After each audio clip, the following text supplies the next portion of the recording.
राम राम किसान भाइयों, मैं नितिन फिर से हाजिर हूँ आपके अपने चैनल नितिन देओल में। किसान भाइयों, आज हम बात करेंगे धान के लिए एक विश्वसनीय खाद के बारे में। यदि धान की रोपाई आप कर रहे हैं या फिर धान की रोपाई आपने कर दी है, तो इस समय पर यदि जो खाद मैं आपको बता रहा हूँ इसकी यदि सही मात्रा आप अपनी धान की फसल के अंदर कर देते हैं, तो ना केवल ये सिर्फ आपकी धान की फसल की ग्रोथ को बढ़ाएगा, उसके अंदर कल्ले भी बढ़ाएगा, उसके अंदर टिल्डिंग को भी बढ़ाएगा, और उसके साथ साथ किसान भाइयों आने वाले समय में जो आपकी धान की फसल के अंदर बालियां आने वाली हैं उन बालियों की लंबाई को बढ़ाने में मदद करेगा और एक एक बाली के अंदर इतने दाने बढ़ा देगा कि आपको आने वाले टाइम में बहुत अच्छी पैदावार, बहुत अच्छा बेनिफिट किसान भाइयों धान की फसल निकाल करके दे सकती है। तो इस वीडियो को आप पूरा देखें, तभी आप एक सही और अच्छी जानकारी ले पाएंगे। यदि किसान भाई धान की रोपाई आप कर चुके हैं, तो धान की रोपाई के कम से कम 10 दिन के बाद आपको इन खादों को अपने धान के अंदर डालना है। और यदि आप धान की रोपाई कर रहे हैं, तो धान की रोपाई से कम 2 से लेकर 4 घंटे से पहले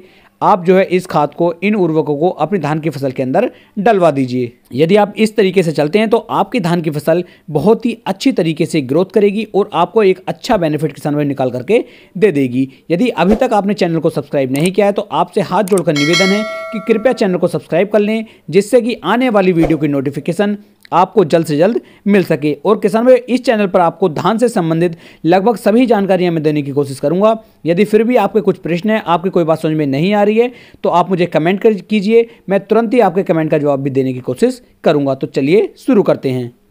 किसान भाई, धान की फसल के लिए जो मैं विश्वसनीय खाद के लिए आपको बता रहा हूं, आप मान लीजिए यदि आज आपने अपने धान की रोपाई कर रहे हैं या धान की रोपाई आपने कर चुके हैं, तो किसान भाई उसके अंदर जो है आपको NPK 12-32-16 की मात्रा लगभग 45 से लेके 50 किलोग्राम प्रति एकड़ के हिसाब से आपको NPK 12-32-16 लेना है। इसके साथ साथ किसान भाइयों आप जो है लगभग 3 से लेके 4 किलोग्राम जो हमारी सल्फर होती है, सल्फर आपको लेनी है। यहाँ पर किसान भाई जो NPK है ये हमारी धान की फसल की ग्रोथ, उपज और उसकी पैदावार को बढ़ाने में मदद करेगा। साथ साथ किसान भाई जो मैं सल्फर डलवा रहा हूँ, सल्फर का जो यहाँ पे कार्य है ये फंगिसाइड, इंसेक्टिसाइड और हमारी जो धान है उसकी ग्रोथ में बहुत ज़्यादा मदद करेगा। इसके साथ साथ किसान भाइयों आपको जो लेना है वो इसके साथ आप कोई भी एक अच्छा कीटनाशक ले सकते हैं। कीटनाशक के बारे में यदि किसान भाइयों बात की जाए, तो आप इसके साथ या तो फिप्रोनिल ले लीजिए या फिर किसान भाइयों आप जो है